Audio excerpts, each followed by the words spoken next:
تیرا اور تیرے محبوب نبی کا ذکر کریں، عبادات کریں پوری رات. اور آخری عشرہ جو ہوتا ہے نا جی، وہ تو آپ کی سوچ سے باہر ہے. ویسے تو ہر لمحہ وہاں پہ اللہ کی رحمت برستی ہے، نور برستا ہے، فرشتے حاضر ہوتے. 70,000 فرشتے روزانہ میرے نبی کے در پہ حاضر ہو کے سلام عرض کرتے ہیں. اور پھر وہ جو 70,000 ایک مرتبہ سلام کے لیے آ جاتے ہیں، دوبارہ ان کی باری پوری زندگی نہیں آتی، قیامت تک ان کی باری دوبارہ نہیں آئے گی. ہر دفعہ ہر روز نئے فرشتے آتے ہیں. تو اللہ تبارک و تعالیٰ نے انسان کو یہ توفیق عطا فرمائی ہوئی ہے کہ وہ بار بار اللہ اور اللہ کے نبی کے در کا وہاں پہ جا کے عبادت کرتا ہے، ذکر کرتا ہے، بیٹھتا ہے. تو آخری عشرے کے حوالے سے میں بات کرنا چاہ رہا تھا کہ آخری عشرہ ایسا ہوتا ہے. ویسے تو میں نہیں سوتا ہوں پورا رمضان، رات کو نہیں سوتا. تو آخری عشرے میں یہ ہوتا ہے کہ آپ افطاری کرتے ہیں، بمشکل آپ ہوٹل میں جا کے وضو تازہ کرتے ہیں، تھوڑا سا ریسٹ کرتے ہیں، ساتھ ہی عشاء کی اذان ہو جاتی ہے. عشاء پڑھنے کے لیے آتے ہیں تو ساتھ ہی تراویحیں شروع ہو جاتی ہیں. تراویحیں ختم ہوتی ہے 10:30 بجے رات کو یا 11:45 بجے.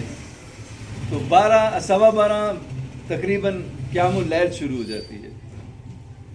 قیام اللیل آخری 10 دن جو ہوتے ہیں نا جی، وہ تقریباً 12:15 12:30 شروع ہوتی ہے تو 2:30 بجے تک قیام اللیل پڑھائی جاتی ہے. تو یعنی مختصر یہ ہے کہ وہ پوری رات آپ کی عبادت میں گزر جاتی ہے. آپ بس اتنا ہی آپ کو موقع ملتا ہے کہ آپ تھوڑی سی دیر کے لیے جائیں، وضو تازہ کریں اپنے کمرے میں اور پھر واپس پہنچ جائیں حرم شریف. تو وہ نور کی برسات ایک تو ہوتا ہے نا، انسان سنتا ہے یا کہتا ہے. میں کہہ رہا ہوں جی وہاں نور کی برسات ہوتی ہے، آپ سن رہے ہیں کہ وہاں نور کی برسات ہوتی ہے. ایک ہوتا ہے کہ جہاں الحمدللہ آپ اپنی نگاہوں سے دیکھتے ہیں اور محسوس کر رہے ہوتے ہیں کہ ہاں اللہ کے نور کی رحمتیں میرے اوپر برس رہی ہیں. سبحان اللہ. تو وہ لمحات تو ایسے ہوتے ہیں کہ انسان کہتا ہے یا اللہ بس یہیں پہ میرا آخری ہو جائے، یہیں پہ میری جان نکل جائے. لیکن اللہ کے اپنے معاملات ہوتے ہیں. اللہ نے جس کو جتنی زندگی دی ہوئی ہے اس نے اتنی سانسیں لینی ہیں، وہ اتنا اس نے دنیا میں رہنا ہے. تو بات یہ ہے کہ یہ دنیا کچھ بھی نہیں ہے، یہ دنیا نہیں ہے کچھ بھی. اس کے پیچھے بھاگ کے وہ ایک مثال میں دیا کرتا ہوں نا کہ دیکھو جیسے منہ زور گھوڑا ہوتا ہے نا، جو اپنے سوار کو اوپر بیٹھنے نہیں دیتا، گراتا ہے، غصہ کرتا ہے، دولتیاں جھاڑتا ہے.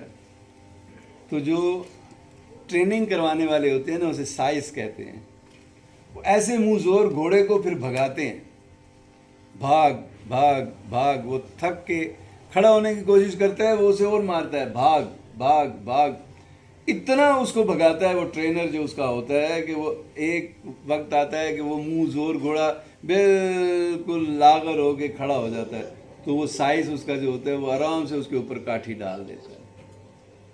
سائز سمجھتے ہیں جو اس کو ٹریننگ کروانے والا ہوتا ہے، کاٹھی اس کے اوپر آرام سے ڈالتا ہے. وہ اس کو بس وہ ٹوٹ چکا ہوتا ہے وہ گھوڑا اس وقت. یہی صورتحال انسان کی ہے.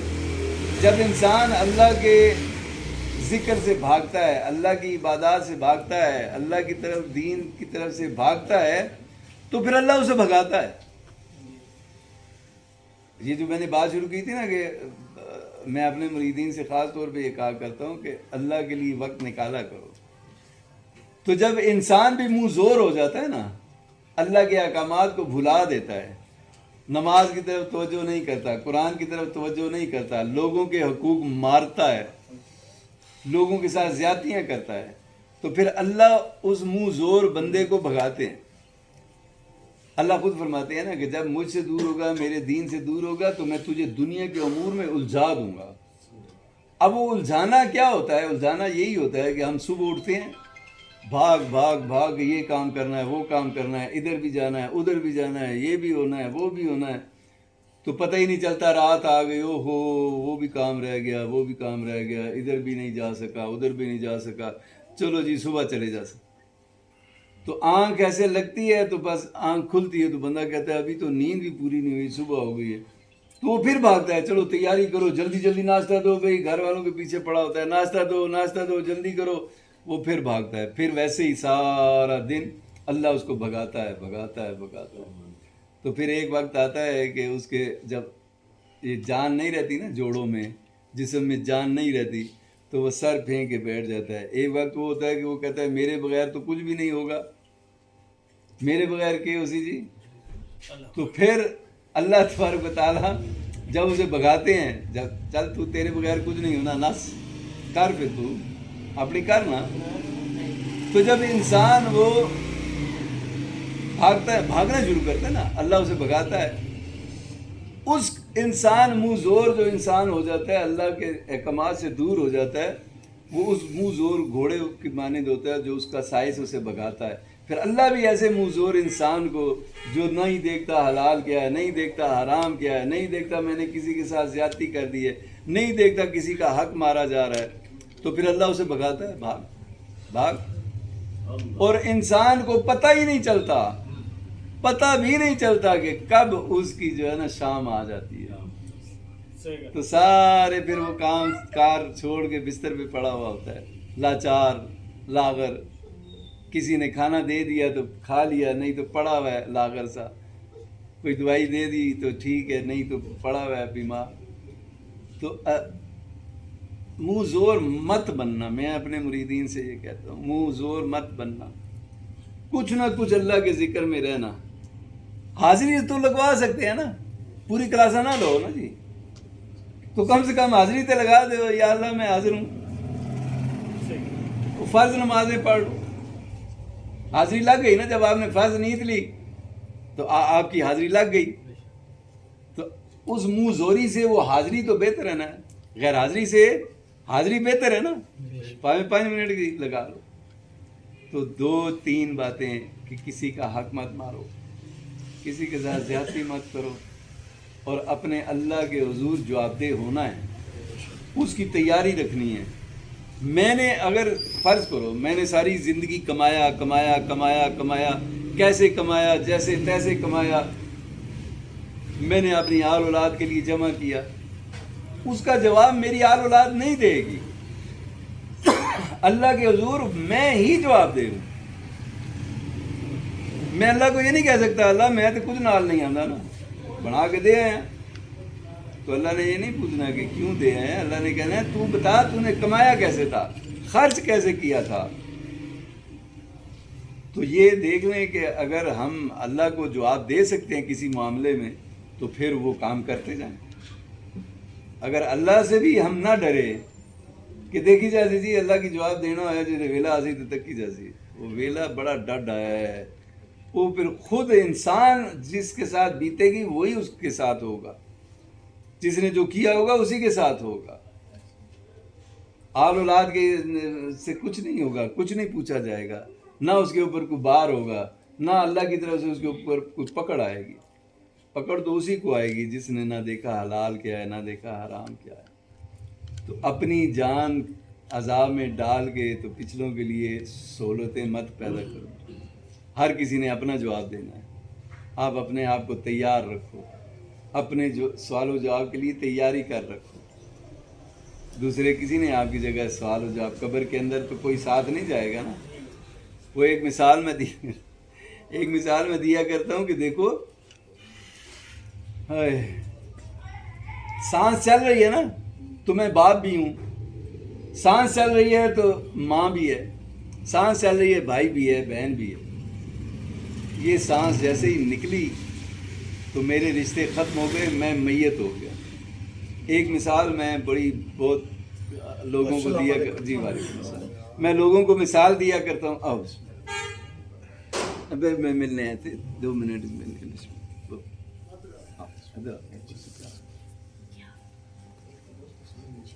ایک مثال دیا کرتا ہوں نا. میری ساس صاحبہ جب ان کا آخری وقت تھا نا تو میں بھی اسپتال میں تھا.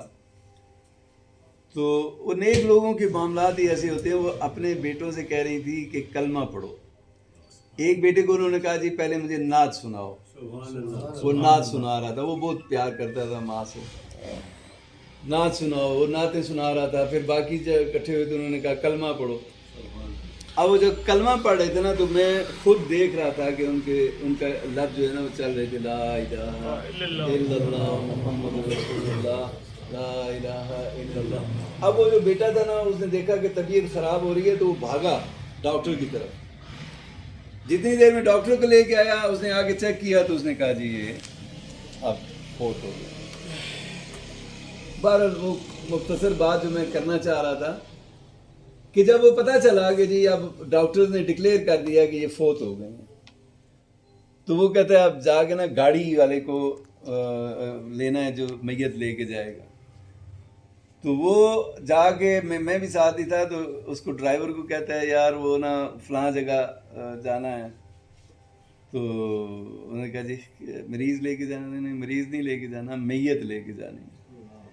چند لمحے پہلے جو ماں ماں ماں ماں ماں کا رہا تھا نا, یہ سانس ادھر سے نکلی تو اس نے ماں کہنا چھوڑ دیا, میت ہو گئی اس کے. تو ہمارے ساتھ بھی تو یہی ہونا ہے نا. پھر میرا اور آپ لوگوں کا حساب اپنی اپنی جگہ, کوئی کسی کی جگہ کوئی حساب نہیں دے گا. اپنے لیے عذاب مت پیدا کرو, اپنے لیے سوچ کے رکھو کہ جب ہم نے جانا ہے تو حساب میں نے دینا ہے, کسی اور نے نہیں دینا. مت اپنی قبر کے اندر آگ پیدا کرو, مت حرام کے ذریعے سے اپنے پیٹوں میں آگ پیدا کرو. حلال کھاؤ, تھوڑا کھاؤ. تو جواب جو ہے وہ میں نے ہی دینا ہے, کسی اور نے نہیں دینا. تو اس لیے میں اپنے سارے مریدین سے بار بار یہ کہتا ہوں کہ دیکھو اپنا جو کچھ کماؤ گے نا, جو کچھ کھٹی نے وہی تسی جواب دے سو گے. تو بہرحال اللہ سے دعا کرتے ہیں کہ اللہ تبارک و تعالی ہم سب کو عمل کی توفیق عطا فرمائے کہ ہم جب اللہ کے حضور پیش ہوں تو ہمارے چہروں پہ شرمندگی نہ ہو. یہ نہ ہو کہ ہم جب نبی پاک صلی اللہ علیہ وسلم کے سامنے پیش ہوں تو ہم یہ کہیں کہ جناب علی اب کیا کریں. جزاک اللہ بیٹھو. تو جو نبی پاک صلی اللہ علیہ وسلم نے سوال ہی کر لیا. اب ایک مثال میں دیا کرتا ہوں کہ میں اگر حلیہ ہی نبی پاک صلی اللہ علیہ وسلم کے بتائے ہوئے طریق کے مطابق نہیں ہے تو میں بے شک جا کے کہوں گا یا رسول اللہ میں آپ کا امتی ہوں. تو آپ نے تو مجھے دیکھنا ہے نا کہ اس کا تو حلیہ میری طرح نہیں ہے, یہ میرا امتی کہاں سے آ گیا. اور پھر آخری بات اب کرتا ہوں, ایک ہی بات جو حدیث میں مجھے یاد آتی ہے اور مجھے وہ بہت پسند بھی ہے کہ ایک دفعہ صحابہ کے جیسے ہم یہاں پہ بیٹھے ہوئے نا تو صحابہ کرام آپ صلی اللہ علیہ وسلم کی خدمت میں حاضر تھے تو روز محشر کے اوپر بات ہو رہی تھی کہ روز محشر ساری کائنات وہاں پہ جمع ہوگی, حساب کتاب ہوگا اور یہ ہوگا. آپ صلی اللہ علیہ وسلم سارا بیان فرما رہے تھے. تو ایک صحابی جو ہیں وہ کھڑے ہو گئے, یا رسول اللہ صلی اللہ علیہ وسلم کائنات کے تمام انسان آدم علیہ السلام سے لے کے قیامت کے آنے سے پہلے تک کا بندہ وہاں پہ موجود ہوگا حشر کے اندر. یا رسول اللہ صلی اللہ علیہ وسلم آپ کیسے پہچانیں گے کہ آپ کا امتی کون ہے, کون سا آپ کا امتی ہے اس پوری مخلوق میں. اب یہ بات میں بار بار اس لیے کرتا ہوں کہ یہ آپ لوگوں کے لیے نصیحت ہے کہ اگر ہم چاہتے ہیں کہ میرے نبی دور سے ہمیں پہچان لیں تو پھر ہمیں اس بات پہ عمل کرنا ہے. تو صحابی نے سوال جب کیا کہ یا رسول اللہ آپ کیسے پہچانیں گے کہ آپ کے امتی ان میں سے کون ہیں, تو رسول اللہ صلی اللہ علیہ وسلم نے فرمایا اے صحابی دنیا کے اندر جو میرا امتی میری سنتوں پہ عمل کرتا ہوگا, نماز کی پابندی کرتا ہوگا, جو وضو کرتا ہوگا اور اس وضو کے اعضاء پہ جہاں جہاں پانی پڑتا ہے قیامت کے دن ان اعضاء پہ اللہ کا اتنا نور برس رہا ہوگا کہ میں دور سے پہچان جاؤں گا کہ یہ میرا امتی ہے. میں فرشتوں سے کہوں گا اسے میرے پاس. اب اگر میں نے دنیا میں نماز پڑھی ہی نہیں ہے, وضو کیے ہی نہیں ہے, تو میں بے شک سامنے بھی جا کے کھڑا ہو جاؤں یا رسول اللہ میں آپ کا امتی ہوں, تو آپ نے فرمانا نہیں ہے کہ تیرے ان اعضاء پہ تو اللہ کا نور ہی نہیں ہے. اگر تو نے میری سنت پہ عمل نہیں کیا, میرے احکامات پہ عمل نہیں کیا, تم میرے امتی کہاں سے آ گئے. تو یہ سوال و جواب کا سلسلہ شروع ہونے سے پہلے تیاری اپنی رکھنی ہے کہ جب ہم اپنے محبوب نبی کے روبرو پیش ہوں تو ہمارے چہروں پہ ندامت نہ ہو. جب صلی اللہ تعالیٰ علیہ وسلم سوال کریں تو پھر ہمارے پاس اس کا کوئی جواب ہی نہ ہو تو ہم کیسے کہیں گے یا رسول اللہ شفاعت فرما دیجئے. شفاعت تو اسی کی ہوگی نا جس نے دنیا میں رہ کے نبی پاک صلی اللہ علیہ وسلم کے احکامات پہ عمل کیا ہوگا, دین پہ عمل کیا ہوگا, اللہ کے احکامات پہ عمل کیا ہوگا. تو عمل ہی سارا کچھ ہوتا ہے, عمل سے زندگی بنتی ہے, جنت بھی جہنم بھی. یہ خاکی اپنی فطرت میں نہ نوری ہے نہ ناری ہے. وما علینا الا البلاغ المبین. آئیے رب العالمین والصلاة والسلام علیکہ یا سیدی یا رسول اللہ وعلی آلہ واصحابہ یا سیدی یا حبیب اللہ. اللہم صلی علی محمد وعلی آل محمد کما صلیت علی ابراہیم وعلی آل ابراہیم انک حمید مجید. اللہم بارک علی محمد وعلی آل محمد کما بارکت علی ابراہیم وعلی آل ابراہیم انک حمید مجید. اے رب رحیم, اے رب کریم, تیرا بے حد حساب شکریہ اللہ, تیرے فضل و کرم, تیری عطا سے آج میں رمضان شریف کا مہینہ تیرے محبوب نبی کے در پہ گزارنے کے بعد آج میری واپسی ہوئی ہے. یا اللہ میں جتنا بھی تیرا شکر ادا کروں کم ہے. یہ سب تیرے کرم کی باتیں ہیں, تیرے فضل کی باتیں ہیں. اے اللہ میں تیرا شکر گزار ہوں, میں تیرا شکر گزار ہوں کہ تو 20-22 سال سے ہر سال مجھ پہ یہ کرم کرتا ہے.